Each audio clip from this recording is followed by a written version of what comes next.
The story begins with our protagonist, Takumi Iruma, who is summoned to another world and finds himself standing before the goddess Nolan, but the first thing she does is sincerely apologize because this was all a huge mistake. She explains that when a summoning spell is activated, it randomly selects a bunch of losers from Earth to be Isekaid. But Takumi's life was actually going pretty well, so he was meant to be excluded from the summoning. However, an error occurred causing him to be dragged here alone with all the others, and it's all because the Holy Sidonia Empire decided to recklessly activate the summoning spell. Since Takumi was never meant to be summoned, Nolan brought him up here instead, while all the other summoned heroes went straight to Sidonia. Takumi asks her if she can just send him back to Earth, since he was summoned by mistake. But unfortunately, she can't do that. She was so pissed off at Sidonia for using the forbidden summoning spell that she immediately patched it out of this world's magic laws so no one can move between worlds anymore. And that means Takumi is stuck here permanently. The process also kind of killed him, so there's that too. Takumi starts freaking out upon realizing that he's a disembodied ghost, but only tells him he doesn't have to worry because she has a plan. She can't send him back to Earth, but she can give him a new body and have him become a citizen of this world instead. And as an apology, since this is partially her fault, she offers to grant him her blessing to make his life easier. Takumi doesn't really have much of a choice, so he agrees to be reborn into this world, and Nolan is glad to hear that because it makes this a lot easier for her. She tells him to open his status screen to check out the new life he will have, and when Takumi does, he finds out that Nolan is planning to give him a 17-year-old body even though he's 40. Nolan tells him not to bother with the minor details and more importantly, he still needs to pick out his job. She tells him that there are two main classes for jobs, so if Takumi wants something more combat focused, he can pick things like swordsman, knight or hunter. But if that doesn't appeal to him, then he could always pick one of the production jobs instead. Takumi doesn't like the idea of having to fight, so he decides to go with a production job after all. Nolan then proceeds to implant the job in his soul, along with a bunch of other bonus blessings, and sends him on his way, completely forgetting to give him a tutorial. Takumi crash lands in the middle of a forest, and after finally picking himself off the ground, he sees his reflection in the river and realizes that he really has become a different person and he doesn't have arthritis anymore. He decides to make the best of his new life and goes to look in the bag Nolan dropped off with him to see what's inside. In the bag he finds some food rations and some money, so it looks like he doesn't have to worry about starving for now. He then takes a look at his status screen and it looks like Nolan really hooked him up with all the useful skills he could ever need. He even has elemental magic, so he decides to try that out first to see if he can really use it. He opens his hand and calls out water ball, and just like that, a water ball forms in his hand. The other elements work the same way, so Takumi is easily able to use them on his first try, but now he has figured out how his magic works. He has to start thinking about his next move and decides to head for the nearest village. While walking,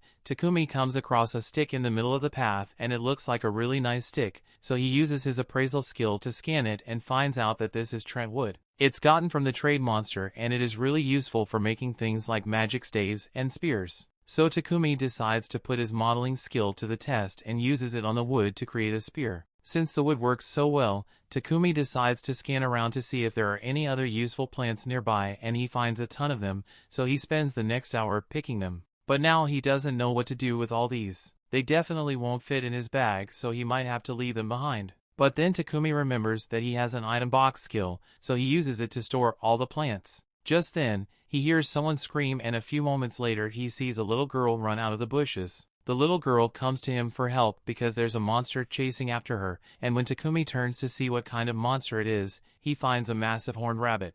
The rabbit charges at him and merely impales Takumi, but at the last second he freaks out and accidentally stabs the rabbit in the head, killing it instantly. He is shocked that a beginner like him was able to win against a monster like that, so he assumes it must be because of Nolan's blessing. But Nolan had nothing to do with it. It was just dumb luck. As a result of his fight, Takumi earns the job title of warrior, but he's not happy about it since he was hoping to avoid fighting altogether. But that's not really important right now since he still has to check if the little girl is alright. Molly says she's fine and explains that she was out here picking herbs, but she accidentally got too far from the board village and ended up getting attacked. Upon hearing her mention a village, Takumi gets excited and asks her if it's alright for him to come to the village. Molly tells him she'll show the way, but before that, she asks if he's planning on taking that rabbit with him since their meat is really tasty. Takumi realizes it would be a waste to leave it here, so he stores the rabbit in his item box, but immediately after doing so, he realizes that he just did that in front of Molly, even though he was planning to keep his item box skill a secret.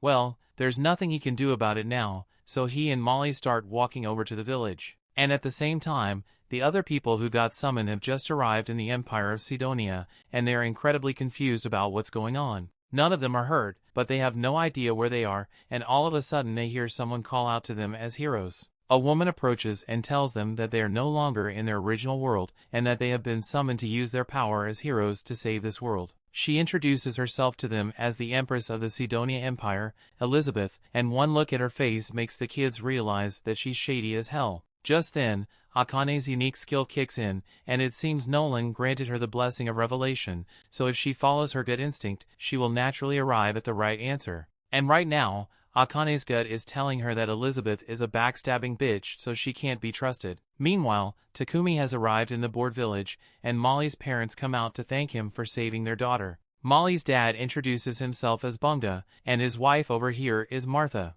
They think Takumi is a really responsible guy to have traveled so far on his own. And on that note, Takumi asks them if it would be alright for him to stay in this village for a while since he has nowhere else to go. They tell them he is welcome to stay, but unfortunately they don't have an inn in the village, so there's nowhere for him to stay right now. But they could always just build him a house though. All the villagers gather around an empty plot of land and are about to begin work, but Takumi wants to make himself at least somewhat useful, so he uses his earth magic to flatten the ground for the foundation. This is the first time he has used magic on such a wide scale, so he almost passes out from mana depletion. The villagers are all amazed that Takumi can use earth magic so easily, so Takumi asks if they think he just did something strange, but they tell him not to worry about it. Since he has taken care of the foundation, the rest of them get to work assembling his house for him. And by the next morning, Takumi's house has been completed. Thanks to his carpentry, blacksmithing, and sewing skills, Takumi was able to make a good set of furniture for himself. But there's something else he's been meaning to try out. He got a bunch of ores from the village blacksmith,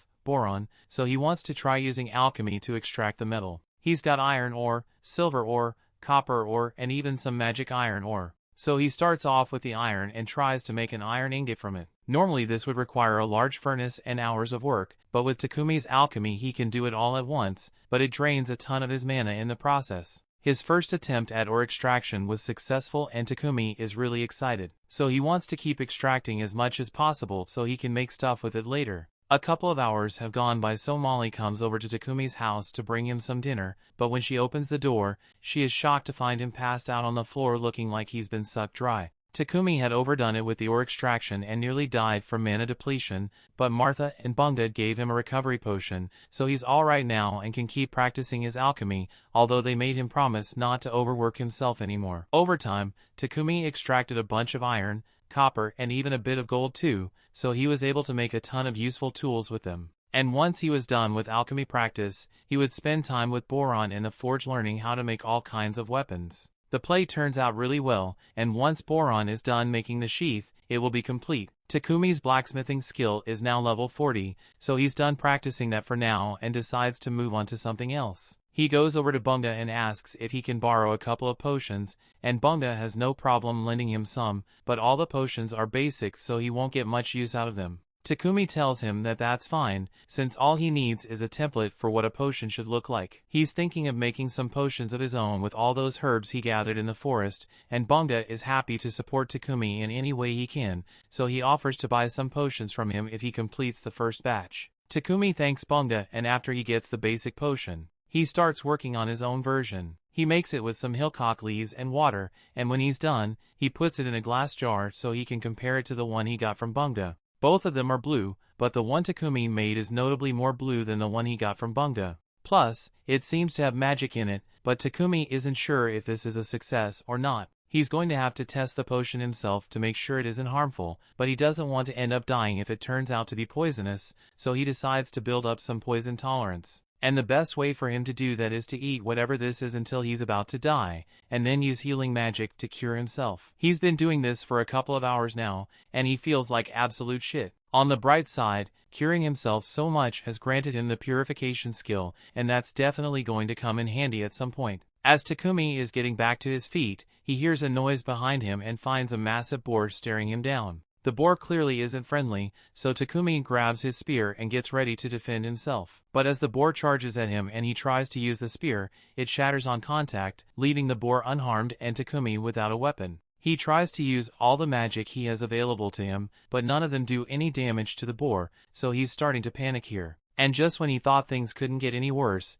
he notices a poison spider behind him and it looks like it's getting ready to attack, so Takumi is completely cornered. However, instead of attacking him, the spider attacks the boar instead, causing it to miss Takumi. But the boar is still coming for him, so he has to think of something fast. So far, all of his physical attacks have failed, but there's still one thing he hasn't tried yet. As the boar charges at him again, he jumps into the air and at the moment of contact, he uses his alchemy skill on the boar's head and breaks it down. Thanks to his quick thinking, he managed to survive, and now that he's safe, he decides to go check on the spider since it helped him out earlier. The spider is in really poor shape after it got hit by the boar. He decides to heal it so it doesn't die, and afterwards he gets up so he can return to the village. But then he receives a notification telling him that he has successfully tamed the spider. He didn't realize it was even possible to take a spider, but he's hesitant to take it with him since the spider is considered a dangerous monster. However, the spider hits him with the cutesy eyes, so he decides to accept it as his pet anyway,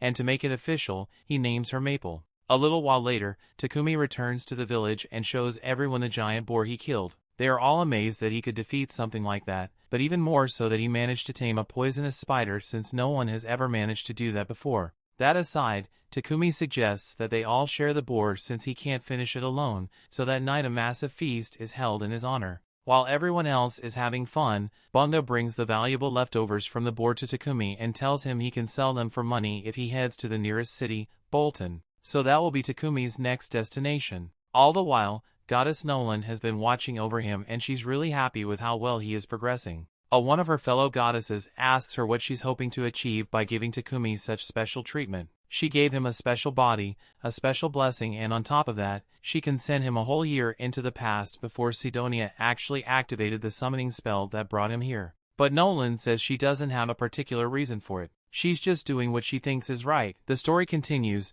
We see one morning, Takumi finds himself tied up in bed, and he already knows Maple was the one behind it. Maple apologizes, but Takumi has been so busy lately that she felt really lonely and just wanted to get his attention. Takumi realizes he has been so focused on his work that he barely spends any time with Maple, so he decides to take a break from work for the day and play with Maple, which makes her really happy. Just then, Martha walks in to bring Takumi some lunch. It looks like something weird is going on between Takumi and Maple, but Takumi assures her that it's not what she thinks. Martha takes his word for it, but she can't help but notice that the silk Maple produced looks really nice, so she plans to milk Maple dry of as much silk as she can make. Later that day, Martha has successfully created a spider silk shirt, and all the ladies in the village are in love with the texture of the fabric. Takumi hadn't realized spider silk was such a hot commodity, so the ladies explain that spider silk is a luxury item, so only nobles ever get to buy it. Martha asks Maple if she could make some more fabric for her, so Maple starts squirting it out. But this is going to take a while,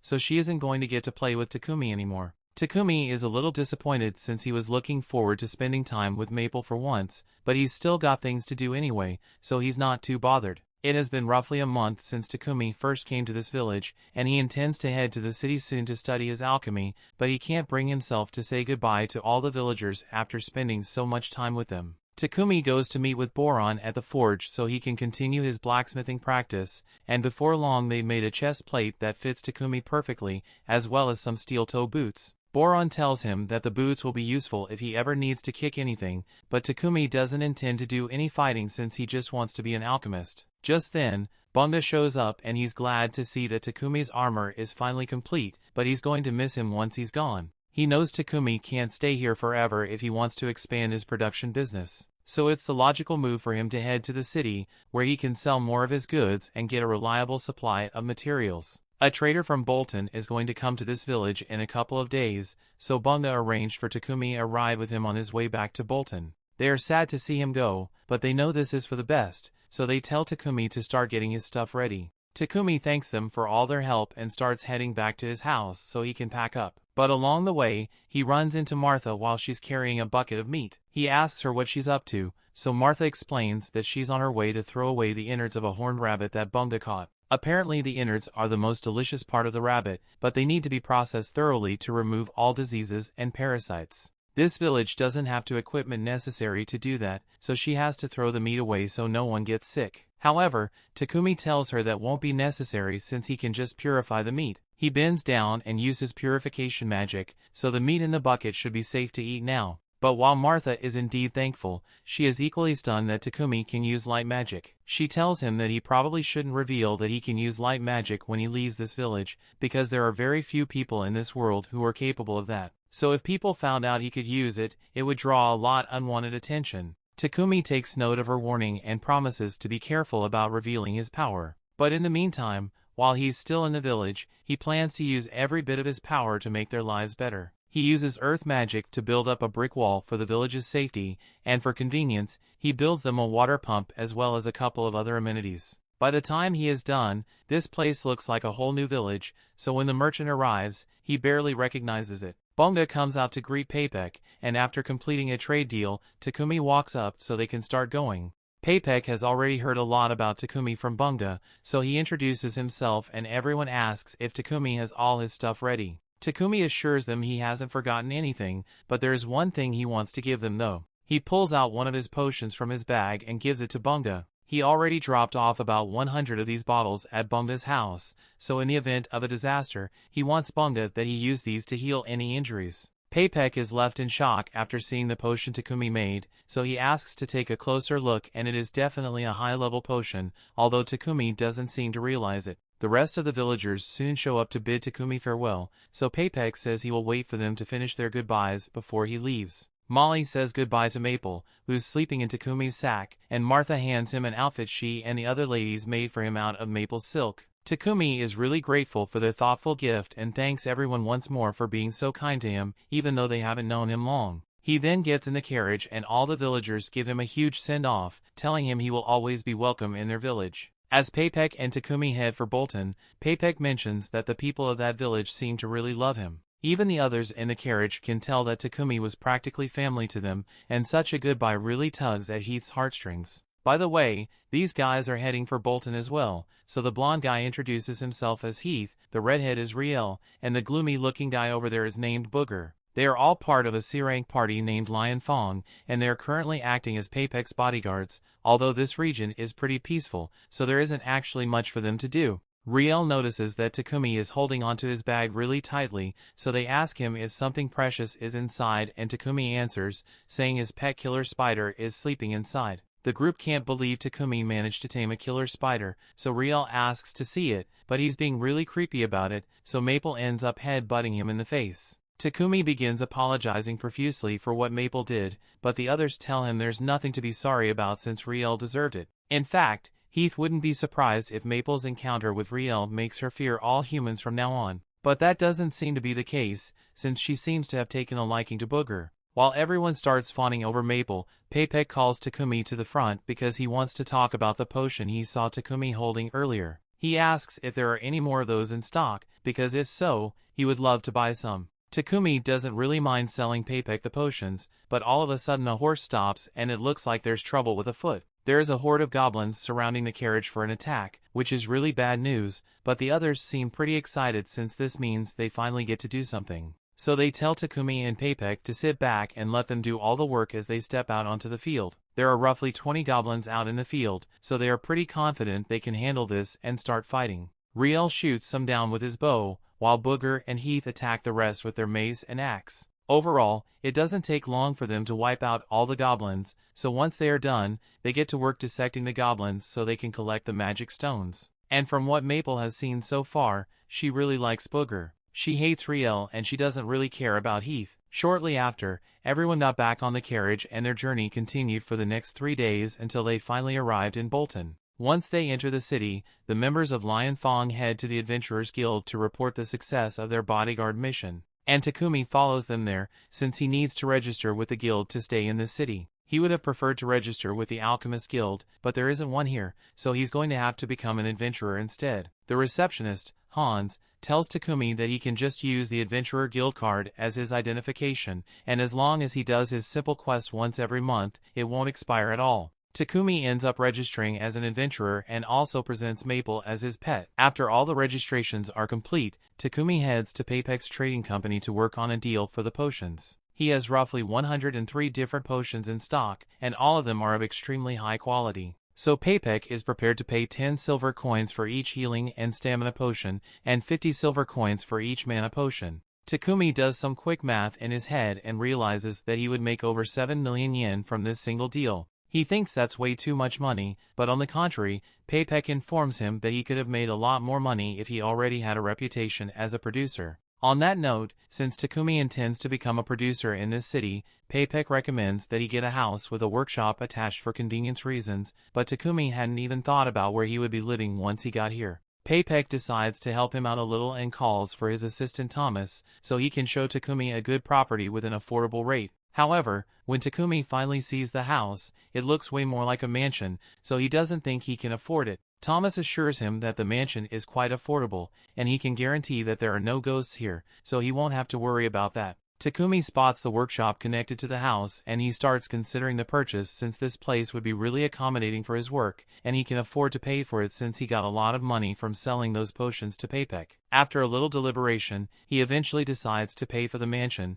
so he tells Thomas he'll take it. Thomas is glad to hear that and says he will get started on the paperwork immediately. So Takumi can move in tomorrow if he wants, but as they are walking through the city streets, Takumi smells something foul in the air. Thomas can tell that the smell is bothering Takumi, so he explains that the foul stench is coming from the sewers. Rich people have magical purifiers to clean their sewage, but the main city sewers have no such luxury. Magic purifiers are really rare since they are only found in ancient ruins and dungeons, so they are too expensive to implement in the city sewers. Some priests are periodically hired to manually clean the sewers with purification magic, but the sewers are still filthy most of the time. The next day, Takumi and Maple move into their new house, and the first thing Takumi wants to do is find a solution to the sewer problem. He gets a piece of quartz and clay from Paypek's company, and after using magic to shape it, he uses fire magic combined with space-time magic to bake it quickly. After doing that for a while, Takumi's mana was completely drained, so he had to drink a couple of mana potions.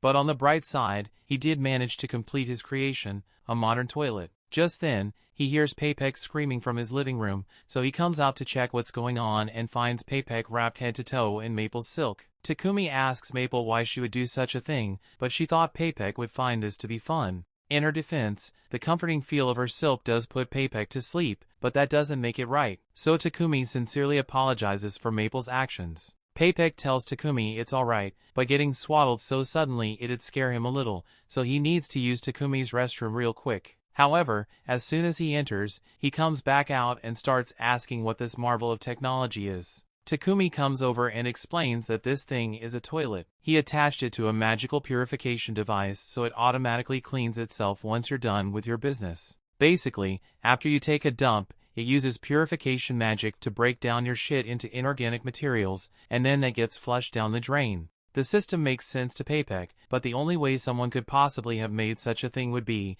if you had an aptitude for light magic. Takumi realizes he may have messed up since Martha clearly warned him against using his light magic openly, so he asks Paypek to please keep this a secret for him. Paypek understands why Takumi would want to keep his abilities a secret, so he promises not to tell anyone, but he absolutely must have some of these toilets, so he asks Takumi if he can make 100 of them for him. Takumi is hesitant to agree since making just one toilet was a lot of work, but since Paypek is being so insistent, he agrees to do it as long as Paypek can provide the raw materials. Paypek is really happy to hear that, but he can't expect Takumi to make all those toilets by himself, so he suggests that Takumi should make a slave contract. Takumi is taken aback by the suggestion since he would never want to get a slave, but Paypek points out that if Takumi is trying to keep his abilities a secret, then it would be best to get a slave to help with his work, since his slave will be bound to secrecy. Having aptitude for light magic is a really good big deal since it means you were chosen by God, and as such the Church of Divine Light would probably come after Takumi to force him to work for them.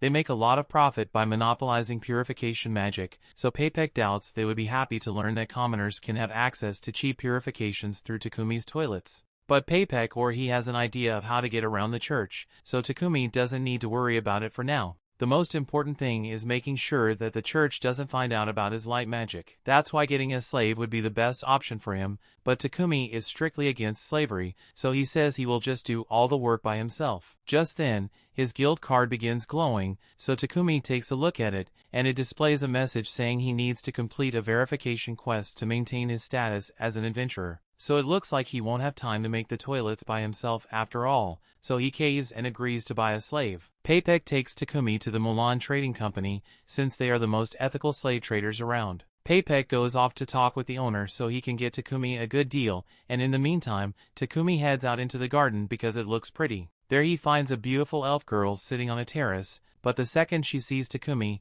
she tells him to get out of here. The story continues. We see Paypek introduces Takumi to the owner of the slave trading company, Mulan, and tells her that Takumi is interested in purchasing a slave from her. Although he mentions that Takumi was really reluctant about the idea of purchasing a slave, Mulan asks him if there's a specific reason for this. So Takumi explains that in the land where he comes from, selling and buying people was abolished long ago, so doing it here doesn't sit right with him. Mulan can understand Takumi's concerns, but she assures him that in this nation, at least, the rights and privileges of slaves are preserved to some extent. Basically, it works like this. The owner pledges to respect the slave's basic rights, providing food, clothing, and shelter, while the slave pledges to fulfill their duties. Said duties are clearly laid out in the contract for the slave, but aside from that, the contract also makes it impossible for either the master or the slave to cause lethal harm to one another. Takumi is quite pleased to learn this since it means the slave contract is pretty much a regular job with some rules attached.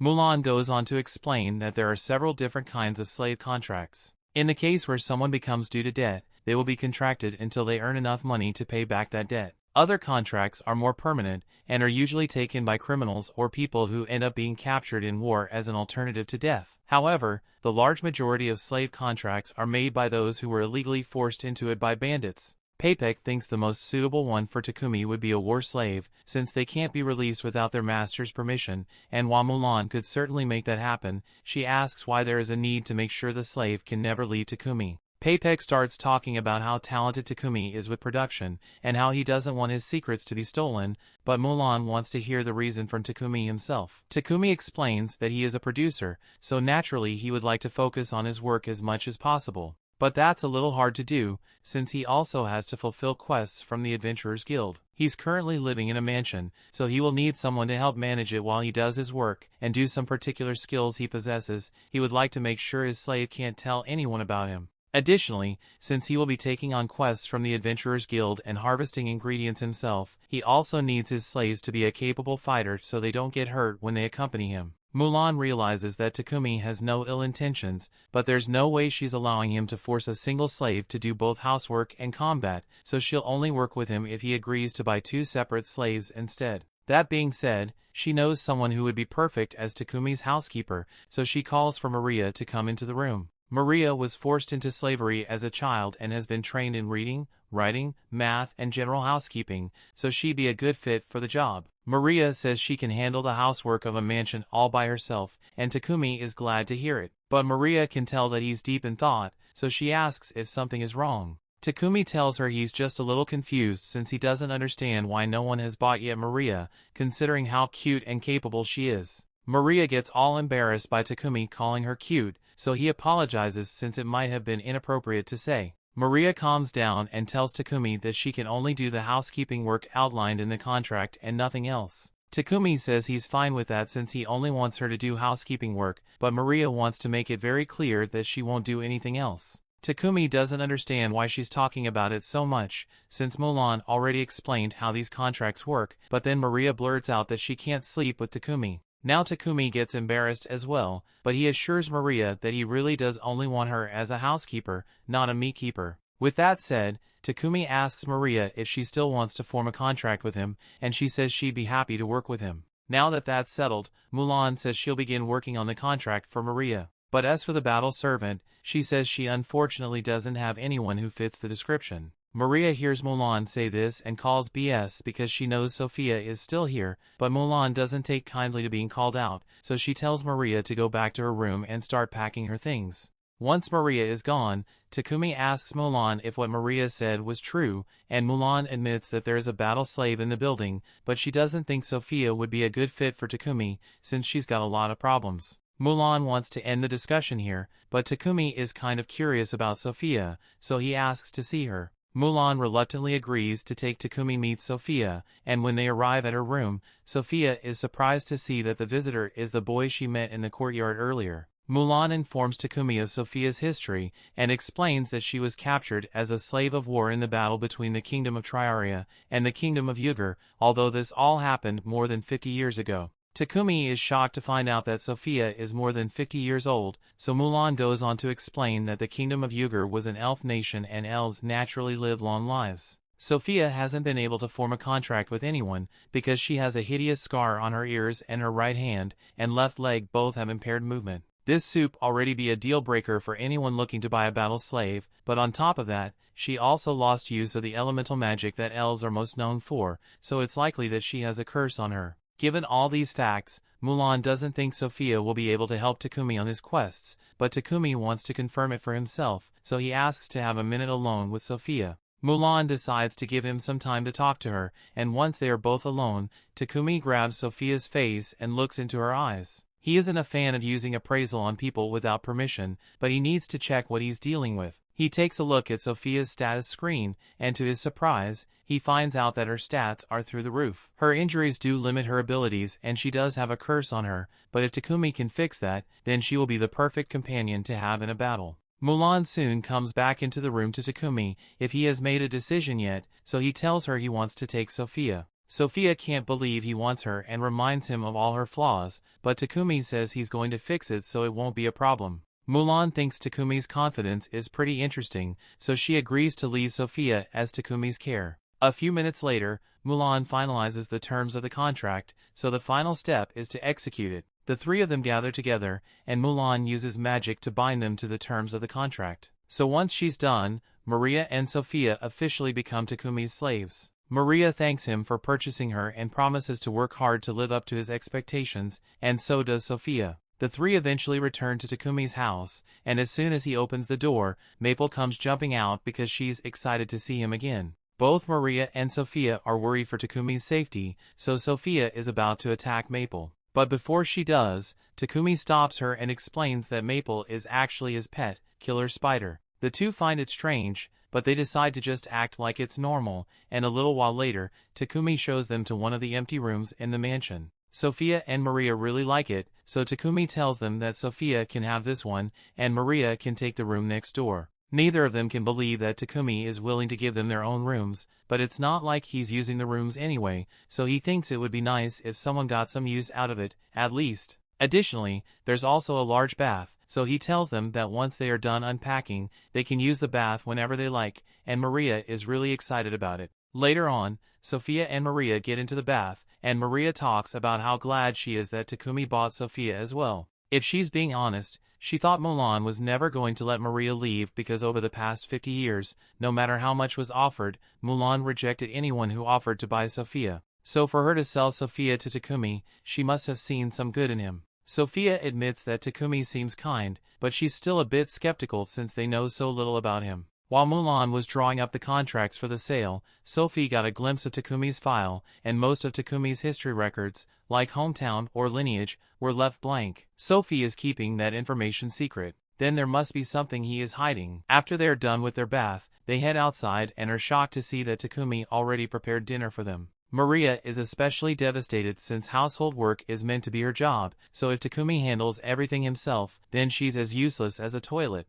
Takumi explains that he was just trying to make Maria's first day in the job a little easier, but if it makes her feel better, he will let her handle the rest of the chores on her own. For now, he asks them to sit down so they can all have dinner together, but Sophia is hesitant since servants usually don't get to eat at the same table as their master. Takumi understands that she may think his behavior is strange for a slave owner, but he doesn't want her to get stuck up on tradition. And speaking of tradition, he doesn't really like the fact that they keep calling him master, so he asks if they can just call him by his name instead. Sophia asks if that's a formal order, but Takumi doesn't want to have to force her to call him by name if she doesn't feel comfortable with it. Although, Maria seems fine with calling him by name. The next day, Takumi heads to Paypek's trading company to pick up a package he ordered, and Paypek says he did his best to wrap it up securely. But he still wants Takumi to be careful when carrying it home. On his way home, Takumi notices a church nearby, so he heads inside and kneels down to pray to Nolan. He thanks her for all the skills she gave him, since they've really helped him. That there's something he's been meaning to ask her. In the time he has spent in this world, he learnt that the Holy Empire of Sidonia controls the religious doctrine here, so he doesn't understand why Nolan has so much beef with them. Just then, Takumi hears Nolan's voice and sees her standing in front of him, so he freaks out a little. Nolan explains that she heard him praying to her, so she brought him up here so they could have a little chat. And to answer his question from before, she doesn't like Sidonia because they don't follow her will. There are two religions in this world, the Church of Creation and the Church of Divine Light. The Church of Creation has worshipped Nolan since it began, but the Church of Divine Light just does whatever the hell it wants. The Sidonia Empire ended up going on several crusades to spread their religion forceful means. But while all this was happening, Nolan chose to stay out of it, since she didn't want to get involved with the petty affairs of humans. Takumi points out that that was dumb move, since the only reason Sidonia is able to activate the summoning spell that brought him here was because Nolan didn't intervene until it was too late. And yeah, it sounds bad when he puts it like that, but she gave him all her blessings to make up for her mistake, although there is something she needs to tell him. Most of her blessings will remain with him forever, but there is one that will fade away, and that's the unusually great luck he has been having recently. She basically gave him a beginner's tutorial by allowing him to meet such nice and helpful people, but soon he will end up meeting people with sinister intentions. So from now on, the results of his actions completely depend on him. A little while later, Takumi returns home, but as soon as he walks in the door, he trips over Maple, who is really excited to see him. Both Sophia and Maria come to check on him, but when Sophia tries to help pick up the package Takumi brought, he quickly stores it in his item box to stop her from touching it. He then gets up and says he's going to do some work in his workshop, so they shouldn't bother him for a while. But Sophia is incredibly suspicious because that package had high-grade magical wrapping paper on it, so it must have been something dangerous. She follows Takumi to his workshop to see what he's up to, and she's horrified to see him dipping a knife in poison and cutting himself with it. He immediately heals himself afterwards, but you've got to admit, he looks crazy doing this. So as soon as he randomly mentions Maria's name, Sophia thinks he plans to do something to her and attacks him. Or at least she tries to, but she faints from exhaustion almost immediately, so she just collapses on top of Takumi. Takumi checks her status to figure out what's wrong with her, and he discovers that she is suffering from extreme exhaustion, likely due to her curse. Wounds like this normally wouldn't be that difficult to heal. But because of the curse, it takes a lot of effort for Takumi to finally heal her hand, and once he's done, his light magic levels up. He later carries Sophia up to her room, and since his light magic leveled up, he now has enough power to dispel her curse. So he pours all this magic into it, and eventually he's able to fully heal Sophia, as well as lift her curse. She's still unconscious due to the exhaustion, but she should be fine once she gets a little rest. Couple hours later, Sophia wakes up and when she sees Maria, she warns her to run because from what she saw, she is sure Takumi is an absolute lunatic. Maria doesn't know what Sophia is talking about, but she's sure that Takumi is a good person more than ever before. She holds a mirror up to show Sophia what Takumi did for her, and she is shocked to realize that her body has been healed and her magic has returned. She heads outside to talk to Takumi about it, and he confirms that he did get rid of her curse. It took a lot of pain and hard work to level up his skill, but he tells her she doesn't have to worry about it, since he already promised to heal her. Sophia realizes that she had completely misjudged Takumi, so she kneels down and pledges to serve Takumi for the rest of her life for the kindness he has shown her. The story continues. We see the next morning, Takumi heads to the library to see if he can find any information about alchemy, but it turns out that the entire library only has 4 books on alchemy. Takumi is confused and wonders why alchemy isn't more popular when it's so simple to understand, but in reality it isn't easy at all. All the alchemy texts available are written in this world's ancient language, so the only reason Takumi can understand any of what's written here is because Nolan gave him a blessing that allows him to understand every language in this world. Later that day, Takumi, Maria, and Sophia finish making a bunch of toilets, and while there's still a lot more to go, they're making good progress, so Takumi thinks he should be able to take a break for toilet making for a while. If he won't be making any more toilets for now, Maria asks Takumi what he intends to do and Takumi answers that he plans to go on some journeys in the near future. Specifically, he wants to try finding new alchemy ingredients, and while he's at it, he wants to see the unique sights this world has to offer and maybe explore some ruins along the way. He already plans to take Sophia with him as his bodyguard, so he's going to have to ask Maria to stay behind and take care of the house while he's gone. However, Maria doesn't like the sound of that. She asks Takumi if she can accompany him on his journey, but he doesn't think that'd be a good idea since the journey is bound to be dangerous. Plus, he mainly hired Maria because he needed a maid to take care of the mansion, so it would defeat the purpose if he took her with him. Maria understands Takumi's point, but being left alone in the mansion would make her feel terribly lonely, so she pleads the Takumi to reconsider. Takumi would feel bad about leaving Maria all alone, but before he makes any decisions, there's something he needs to check, so he grabs Maria's face and uses appraisal to check her stats. And unexpectedly, Maria is pretty stacked. Don't get me wrong, she's not overpowered, but she could definitely handle herself in a fight, so Takumi agrees to bring her along for the journey as long as she's sure she can handle. Sophia says she's willing to teach Maria how to use magic and fight to make sure she is ready for any possible threats, and Takumi likes the sound of that, so he asks Sophia to train both him and Maria. Since they've decided that Maria will be joining the expedition, Takumi thinks it's about time he starts making equipment for everyone. So to start, he asks Sophia what kind of weapon she would like. Sophia doesn't hesitate and begins listing off an entire arsenal of weapons she would like, but that's to be expected since she is an experienced warrior. Maria, on the other hand, doesn't know much about weapons, but she did receive a little short sword training from Mulan, so she tells Takumi that a set of battle knives will be fine for her. However, Sophia points out that having only battle knives will put Maria at a disadvantage when it comes to reach, so she should probably get a spear as well. Maria doesn't know how to use a spear, so Sophia offers to give her a quick training bondage to show her the basics. And while they do that, Takumi begins working on the weapons. Doesn't take him long to finish crafting all the blades, but it drains a ton of his mana, so he has to drink a mana potion to recover before he can continue. The final step for the blades is for Takumi to cast an attack and auto-repair enchantment on them, so he doesn't have to perform maintenance as often, and once that's done, the blades are finally complete. Now he's going to move on to the handles, but since Maria requested for battle knives, she's going to need a sheath for them. And even though Takumi is a gentleman, he's still a man of culture, so imagining Maria's thick thighs with knives on them nearly makes him pass out. Moving on, the next thing he needs to make is the armor for the girls, but rather than simply asking them to let him measure their sizes, Takumi has a much better idea. He opens up his item box and pulls out 2 life-size dolls of Maria and Sophia he had already made with his Appraisal X skill,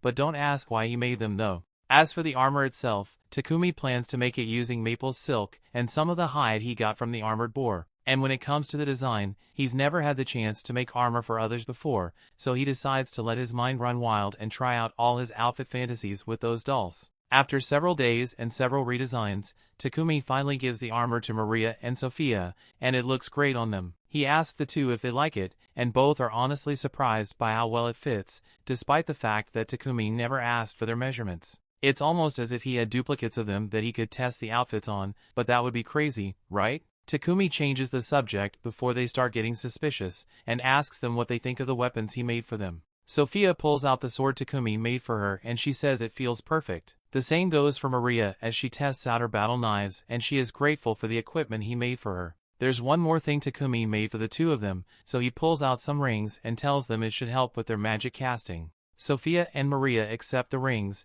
but they feel bad about troubling Takumi so much, since rings like these are bound to consume a ton of mana. Takumi admits that it was exhausting, but it helped him level up his ice and lightning magic, so it was well worth the effort. After all the equipment had been tested, the three of them head to the guild, since Takumi needs to register Maria and Sophia at the guild so they can register as adventurers as well. Since this is their first time at the guild, Maria and Sophia are given the H rank. And while Takumi is here, the receptionist reminds him that he needs to complete at least one quest in order to maintain his status as an adventurer, so Takumi heads over the notice board to see if there are any good quests he can pick out. He is hoping to pick an H or G rank quest so he doesn't have to do too much work, but Sophia thinks he would be better off choosing one of the higher difficulty quests since it would help him raise his rank. A couple of bastards overhear that Takumi is H rank, so they think they can intimidate him into running away so they can have fun with Sophia and Maria. They tell Takumi that they are all D rank, so there's no way he could handle them all at once, and they have no problem with beating up a random guy for fun. Maria is about to step in and knock some sense into these idiots, but Takumi stops her and says he will handle it himself. He's absolutely terrified, but these guys not only disrespected him, but more importantly, they disrespected his friends, so he can't back down. The D-rank guys are offended that an H-rank noob like Takumi thinks he stands a chance against them. So the guy with the pot belly tries to punch him with all his might and Takumi just lets it happen, but the only one who gets hurt is the D-rank guy because he broke his hand with that little stunt. All of a sudden the guildmaster Barak shows up, and he demands to know what happened here because fighting is prohibited in the guild. At first he thinks Takumi is to blame for all the commotion since he is completely unharmed and the other guy has a broken arm, but Maria tells him Takumi did nothing wrong. The receptionist also backs up their story and explains to the guildmaster that all Takumi did was take a punch to the face. The guildmaster still wants to get to the bottom of this, so for now he asks someone to drive the potbelly guy away and tells Takumi and his party to come with him since he has a few questions to ask. He believes that Takumi was just defending himself, but he doesn't understand how he did it and would like an explanation. Takumi is a little uncomfortable about revealing personal skill information, but the guildmaster assures him that all this information will remain confidential. In that case, Takumi explains that when the guy threw the punch at him, he opened his item box and pulled out a bit of charcoal, which he then used to coat his upper body for defense. And to make sure he wouldn't get hurt, he synthesized the charcoal into diamond. That explains how he broke that guy's fist without doing anything. But while they are on the topic, the guildmaster thinks it would be a good idea to promote Takumi to D rank immediately. He clearly has the skills to be D rank, and if his rank is high, idiots like the last guy won't be bold enough to go after him just because he has pretty ladies with him. Takumi doesn't think it'd be right for him to get an automatic promotion for no reason, so Han suggests that Takumi and the others could complete a few difficult quests to justify their rank promotion, and both Sophia and Maria seem to think it's a good idea, so Takumi agrees as well. The quest they were assigned involves exterminating goblins and kobolds and then gather Mariel herbs, so they head out into the forest to begin. Maple acts as the group scout and warns them that there is a group of 4 goblins up ahead. Sophia takes the initiative and volunteers to handle the first 2, so she dashes forward and cuts them down in one swing. The remaining 2 are tripped up by Maple's web, and once they fall to the ground, Maria and Takumi stab them through the neck. Takumi is glad they are doing so well against the monsters, but with that said, they've been encountering way too many monsters out here. They've already killed nearly 100 goblins and kobolds, so Sophia thinks there must be a monster encampment nearby. And if that is the case, then there is likely also a goblin general there. A goblin general is an C-rank monster, meaning it would usually require at least 5 D-rank parties to defeat it, but with Sophia's spirit magic, Maria's earth magic and Takumi's elemental magic, she is confident that they should be able to beat it. Takumi still feels a bit uneasy about taking on such a challenge, but since Maria and Sophia seem so confident in their strength, he's willing to go along with it. Not to mention they still got Maple on their side, but all of a sudden, Maple tells Takumi she's about to evolve soon, so she can't fight anymore. Takumi understands and opens a pocket dimension so she can rest inside. But just like me, Sophia and Maria have many questions, like when the hell did Takumi learn to create pocket dimensions? Takumi brushes it off like it's normal and says this is just one of his skills, but more importantly, since Maple can't fight with him anymore. Takumi warns the others that they won't have as much support as they initially thought, but Sophia still thinks they can pull it off. They soon arrive at the goblin camp, and after a little reconnaissance, Sophia concludes that there are around 400 goblins here. Takumi asks her if they really have to fight all those goblins, and normally they would, but Sophia's reconnaissance also revealed that there are no humans in the area, so they are free to blow this place up with magic. The 3 of them prepare their strongest attack spells, and all at the same time they unleash hell on the goblin camp. By the time they are done, almost all the goblins have been killed, so the only ones left are the goblin general and a few of the goblin knights. Sophia says she will handle the goblin knights, so Takumi is left to deal with the goblin general, and rather than fight it with his spear, he opts to just set it on fire to finish it off. Once they finally confirm that all the goblins are dead, they gather all the magic stones and return to the guild, but the 3 of them are absolutely exhausted from all that work. Han can hardly believe that they managed to complete their quest and even took down a goblin general in only half a day, so he asks them to come to the meeting room for a minute because the guildmaster wants to see them.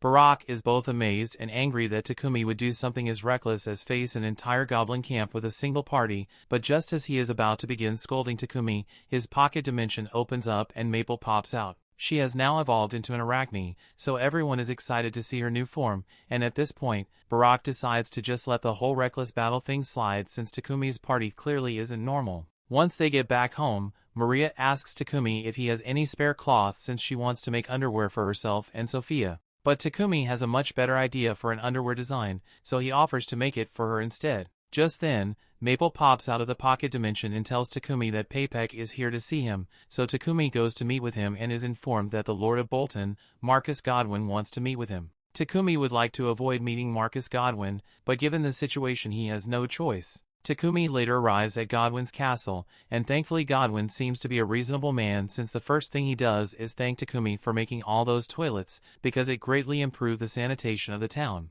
Not to mention that Takumi took down a goblin encampment that would have become a major problem if left unchecked. He recognizes that Takumi is an asset to the nation, so he warns him that he will need to be careful because Sidonia is bound to come after him eventually. A few days later, Takumi finally finishes making the underwear for Sophia and Maria, but it was way harder than he thought it would be, so he looks absolutely drained. Sophia and Maria are really grateful and tell him that they love the design, so he absent-mindedly asks them if they would like to try the underwear on now so he can see how it fits. A second later, he realizes that he just implied something inappropriate, so runs out of the room in embarrassment, and Maria and Sophia are a little disappointed because they were totally willing to do it if he had stayed.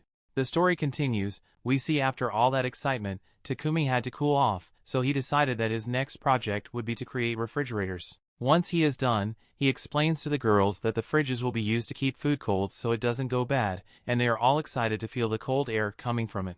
To create the fridges, Takumi synthesized iron, chromium, and nickel into stainless steel, and then he added a magical device enchanted with cooling magic. But unfortunately, his fridge can't run Halo. Even so, Maria thanks Takumi for it, since she can now cook with fresh ingredients whenever she wants. Takumi intends to give one of the fridges to Maria, and the other two will be sent over to Papek so he can sell them. And once that's done, Takumi plans to move on to his next project. Sophia asks him if he's going to be making something new again, but actually Takumi is thinking about making some adjustments to their equipment. There are a few things he has been wanting to tweak ever since their fight with all those goblins, and since they'll be traveling soon, Takumi wants their gear to be as good as possible, so he'd like to make a set out of mithril and adamantite. Takumi heads to the guild to ask Hans if there are any blacksmiths around who know how to work with adamantite and mithril, but the metals are really rare, so there aren't many people who fit that description. If Hans had to guess, the only people who would be able to handle it are the dwarves from Namstal,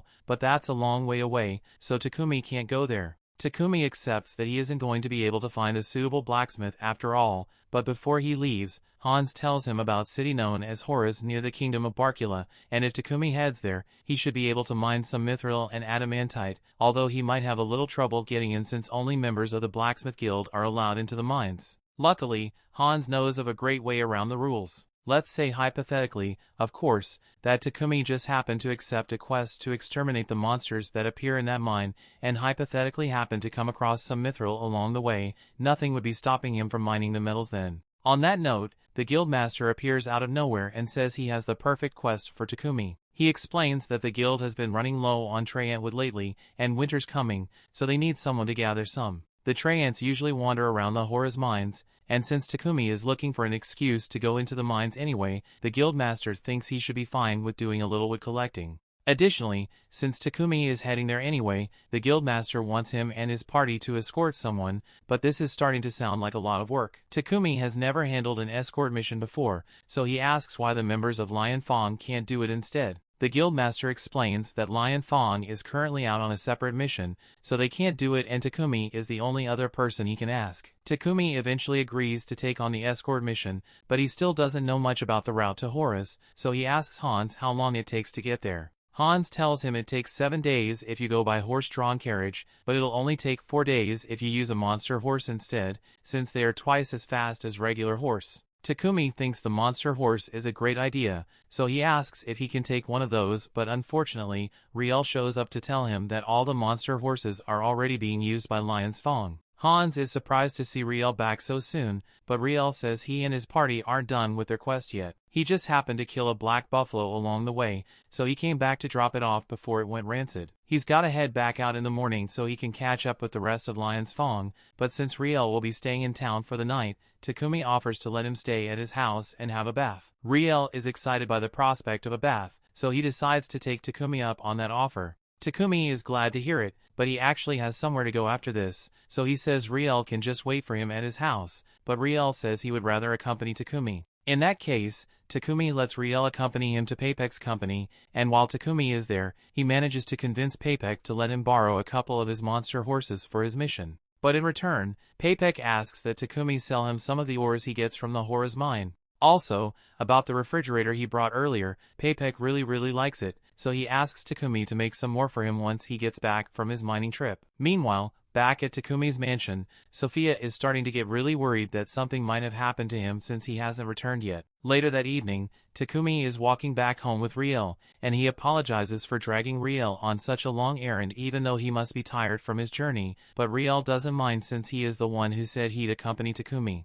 Just then, Riel senses someone watching him and Takumi with great hostility. Riel can already tell that he can't beat this person with the equipment he has on hand, so he grabs Takumi's hand and starts running. However, the assailant swiftly catches up to them and kicks Riel across the face. She then reveals herself to be Sophia, and she is convinced that Riel must have been trying to kidnap Takumi, so she is prepared to cut him down without question. However, before she could kill Riel, Takumi jumps in front of him and tells Sophia she has the wrong idea about the whole situation. After explaining what's going on, Sophia kneels down to sincerely apologize to Riel for nearly killing for no reason. Riel is alright, so he forgives Sophia, but he has a lot of questions he wants to ask Takumi after this, and the list of questions only gets longer when they finally get to Takumi's house and Riel finds more cute girls there. He asks Takumi what's going on, so Takumi explains that he needed a maid to take care of a house and someone to guard him, so he hired Sophia and Maria. And then there's Maple, who happened to evolve at one point.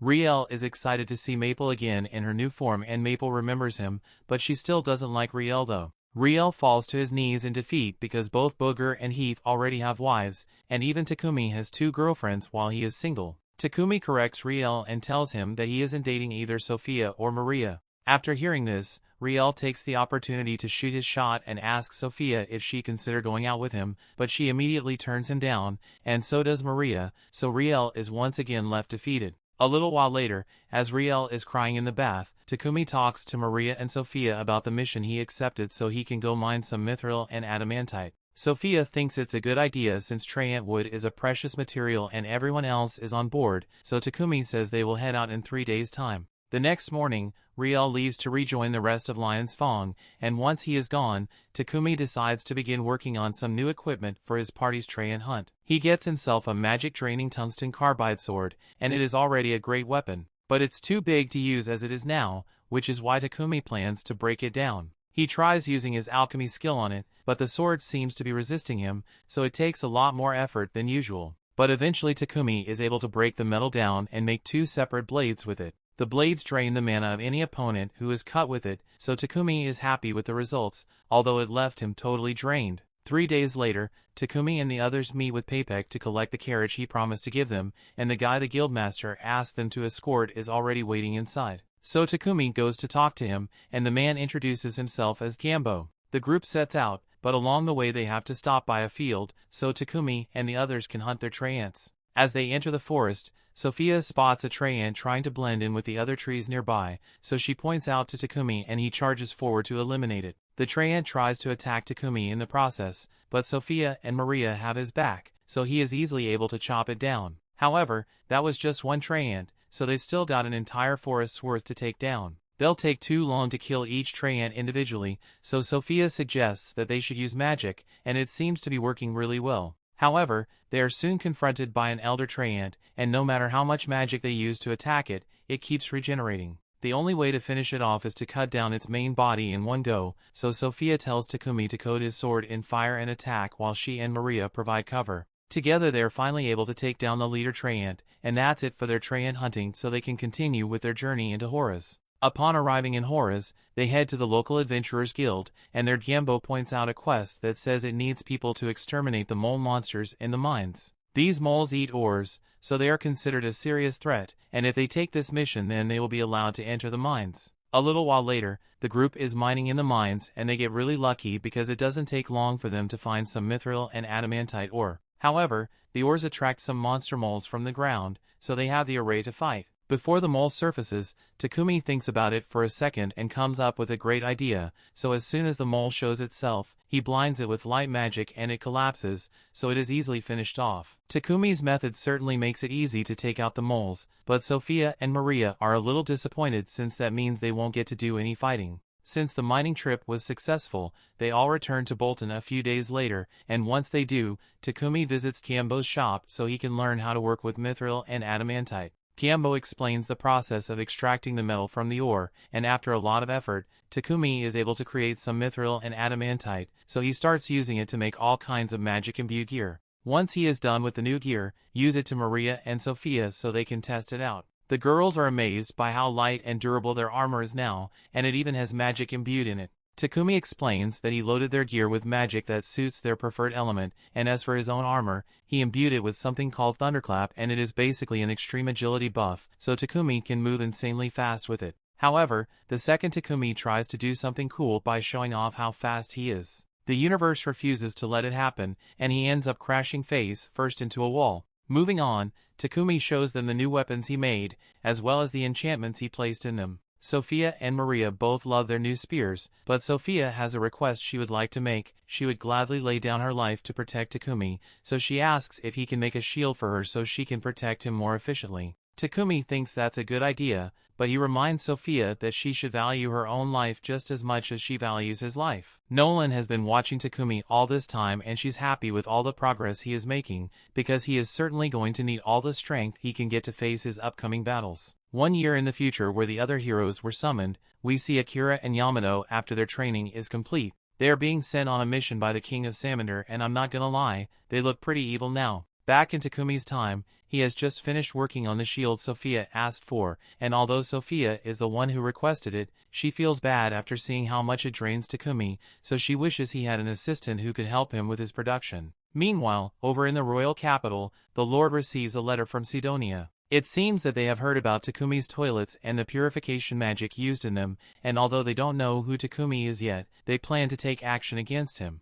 The story continues. Said action involves the church sending a messenger to meet with the king of Barkula. After learning about the toilets of purification magic that are used in Barkula, the Church of Divine Light issued an appeal to the Pope in Sidonia. As a result, they got the Pope to declare that purification magic is a gift from their god, and they want to be only ones who can use it, so they demand that the king of Barkula hand over the patent for the purification magic circles. And additionally, they demand that the king tell him who was behind the creation of these purification devices in the first place. The king listens to the church's demands, but seeing as those are some stupid demands, he is choosing to ignore them. The church's messenger is shocked that the king would dare to go against the church, so he threatens to order all the church priests in Barkula to return to Sidonia at once. However, the king isn't scared of that threat and in fact encourages him to do so. Takumi eventually hears about the king's decision, and he's glad the king didn't sell him out, but he's also a little worried about the king rejecting the Church of Divine Light so harshly.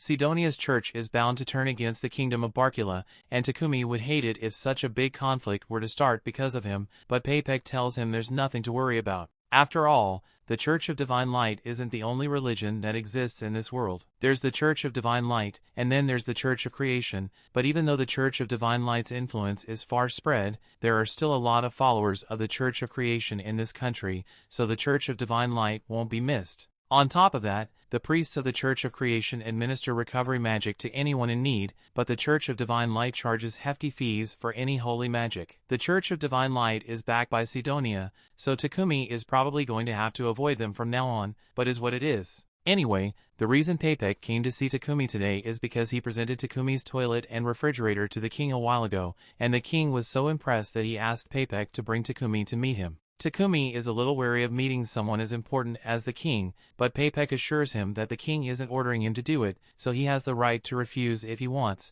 but Paypek really wants him to agree, since it would help his company's relationship with the royal capital. Takumi eventually agrees to the meeting, so later that evening he tells Sophia and Maria about it and asks them if it would be willing to accompany him to the royal capital, Bakulados. Both say they would love to go with Takumi, so he suggests that they depart a week from now, but in the meantime, there's a lot of stuff they need to get ready. A trip to the royal capital will take about 7 days, so Maria is going to need to pack a lot of food in advance. And while she does that, Takumi says he will be working on new cloaks for Maria and Sophia. He got some dark element magic stones from Papek, and if he uses those to make the cloaks that he can enchant them with a perception blocking spell. A spell like that would be really useful in combat, but the main reason Takumi wants to make it is so that when they make it to the royal capital, Sophia and Maria won't get harassed. Later on, Sophia and Maria head out to do some shopping, and while picking out some fruit, Maria complains that Takumi doesn't have enough confidence in himself. Sophia agrees and points out that Takumi has good looks, has an amazing talent for alchemy, and an incredible knack for invention. She continues listing off all of Takumi's good qualities, but Maria notices how enthusiastic Sophia is when she talks about Takumi, so she gets the feeling that Sophia might be in love with him. Sophia denies having such impure thoughts and says she only loves Takumi as her master, but Maria knows there's a love story in there somewhere. Meanwhile, Takumi is back at the church in town and kneels down in front of the statue of Nolan to pray to her. Before long, light begins to shine down on Takumi, and he finds himself up in Nolan's domain, where she warmly greets him. It's been a while since she last saw Takumi, and she heard about his invitation to the royal capital. So if he's here to pray for safe travels, then he should have brought an offering for her. Takumi tells her that he's just here because he has a few questions he wanted to ask her. The goddess that the Church of Divine Light worships is called Anat, so first he asks Nolan if there's really another goddess besides her. Nolan asserts that she is the only real goddess here, but if that's the case, then Takumi asks what Anat is meant to be. Nolan doesn't want to reveal too much, so she says Takumi will find out about that when the time comes. While he's here, Takumi also asks Nolan if she knows what's become of the other heroes that were summoned with him. It has been 10 months since Takumi got here, and normally something like heroes being summoned from another world would cause a huge commotion, but Takumi hasn't heard anyone talk about it. Nolan comes clean and admits that when she summoned Takumi, she messed with time a little to send him 1 year into the past, so the heroes technically haven't been summoned yet. It'll be another couple of months before the heroes get summoned, but Takumi doesn't understand why she would go through all the trouble of sending him back in time, so he asks for an explanation. Unfortunately, Nolan says his time's up, so she won't be answering any more questions for now, and she also asks him to bring her sweets as an offering next time he visits her. Takumi tries to tell her he has more questions to ask, but Nolan chops him on the head, knocking him back down to the mortal world. Takumi later wakes up on the floor of the church and he gets the feeling that Nolan was avoiding his questions about the other heroes, but he has no intention of getting involved with them in the first place, so it doesn't matter. He then heads back home to finish up those new cloaks he wanted to make for the girls, and once he's done, gives it to them. Both Maria and Sophia love the designs and Takumi is glad to hear it, but there's something else he wants to work on before their trip. He leads both of them to his workshop and shows them that he plans to make a carriage for himself. Since they've been traveling a lot recently, he feels like it would be more efficient to make a comfortable carriage for them to use, rather than having to borrow one every time. However, even if he can make his own carriage, he still doesn't have a horse, so he's going to need to borrow one from the guild. Maria tells him there's no need for that, since they can just get one of those too. The Forest of Death outside Bolton has a ton of monsters in it, and if they search long enough they'll probably find a unicorn or drake horse, which would be way faster than a regular monster horse. Maria seems really excited about going out to catch a horse, but Takumi can't help but feel a little nervous. They eventually head out in search of a horse, and while on their way into the forest, Takumi asks Sophia if drake horses are significantly faster than the monster horses they get from the guild. She confirms this and tells him that a drake horse possesses speed, stamina, and durability that far exceeds that of a regular monster horse. The drake horses look pretty much the same as regular horses, but they have a huge rhino horn and dragon scales along their body, so it should be pretty easy to spot if they come across one. Just then, Maple calls out to the three of them and says they should hurry up so they can find a horse already. Maple is clearly very motivated, but that's just because she's excited to get a new friend once Takumi forms a familiar contract with the horse. However, before the others could catch up to Maple, Sophia senses a monster nearby, so she readies her sword. But as a bush wolf jumps out of the bushes, it just runs past them instead of attacking. Takumi proudly states that the wolf didn't see them because of their anti-perception cloaks, but while Sophia is certainly impressed by the effectiveness of the cloaks, she thinks it might be a good idea to take them off so they can actually fight some monsters. A few moments after taking the cloak off, Sophia manages to slay a boar in a single blow. Maria thinks this is great since she can prepare the boar meat for them to use on their trip. Maple is getting impatient and tells everyone to hurry up already, but then Takumi notices a dead tree on the ground, and he could really use the wood since he's making a carriage, so he and Sophia get ready to begin cutting it up. Now Maria is busy with the meat and Takumi is busy with the tree, so Maple gives up on waiting for them and decides to go ahead by herself to find a horse. While making her way through the forest, Maple notices that there are a ton of dead trees in the area, so she wonders what could have done something like this. As she heads further into the forest, she eventually comes across a drake laying on the ground and it looks like it's in rough shape. Maple approaches it and asks if it's wounded. The drake immediately fires a lightning strike at Maple, so she backs away from it, but she can tell that it's just scared because it's injured and she understands the feeling since that was the same way she felt before Takumi found her. She tells the drake that it doesn't need to worry since her master is a really nice person, so he will heal it once he gets here. All they have to do is wait for a while, but doesn't look like they'll be able to wait in peace because two termite monsters suddenly show up and they don't look friendly. Maple realizes that the termites are the ones who hurt the drake, so she uses her webs to capture them and throws their bodies in front of the drake to be electrocuted, but there are a lot more termites, so they might be in trouble here. To protect herself and the drake, Maple weaves a barrier out of her silk, but while it may have bought her some time, the termites are eventually going to tear their way through. Maple tries calling for help from Takumi, but when she tries to establish a connection with him, he doesn't respond at all. She starts worrying that he may have gotten so excited about the wood he found that he forgot about her. Hopelessness sets in as the termites finally tear through her barrier, so Maple closes her eyes and awaits death. However, when she opens her eyes again, she finds Takumi standing over her, and he's so glad that she's alright. Maple jumps into his arms out of relief, and he actually came to save her because she was so worried when he didn't respond to her call, so Takumi explains that the cause was likely the barrier she put up. That was well made for blocking out attacks, but the interwoven layers also block out all Mana's signals so her call couldn't reach him. But as soon as Takumi realizes he had lost Maple's signal, he came running to her last known location. He then notices the drake behind Maple, and Maple asks him to save it, so he extends his hand and tries to use healing magic on it. However, the drake repels him since it doesn't trust Takumi. Sophia tells Takumi that they need to leave soon since there may be more termites in the area, but if they leave the drake out here on its own, it is bound to die, so Takumi decides to put it in his pocket dimension with Maple until they get home. Sophia warns him that he can't put such a high-level beast in his pocket dimension without forming a contract first because it will put tremendous strain on his body, but Takumi thinks he will be fine. As it turns out,